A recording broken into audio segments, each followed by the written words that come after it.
Honestly, we could not do what we are doing without businesses like Golden Rule and many others. Can Do Cancer is a local nonprofit, and we partner with patients who are going through breast cancer treatment. We come alongside them, and our goal is to take the edge off and help them during treatment. We do meals during chemotherapy treatment. We do house cleaning services once per month as the patient is going through treatment.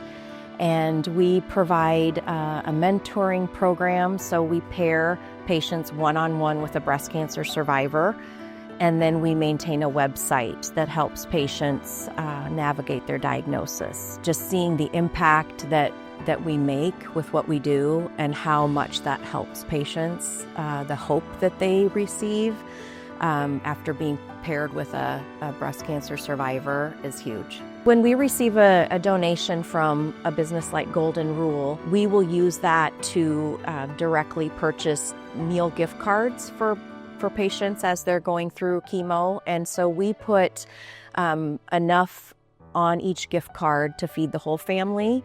Honestly, we could not do what we are doing without businesses like Golden Rule and many others.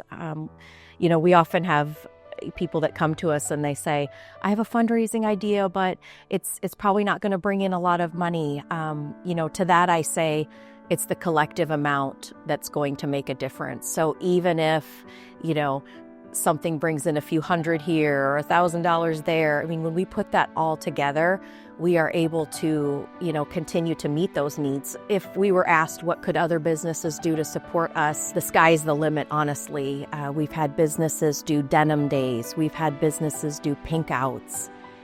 We've had, fire departments do T-shirts and help us raise awareness and get our name out there. And then in turn, by their, followers and supporters purchasing those T-shirts, they donate the money back to us. So there's just a lot of different ways. And if anybody is ever wondering about that, we can definitely brainstorm other ideas, because we like to make the fundraising opportunities unique and specific to the business and what the business, might feel is the best fit.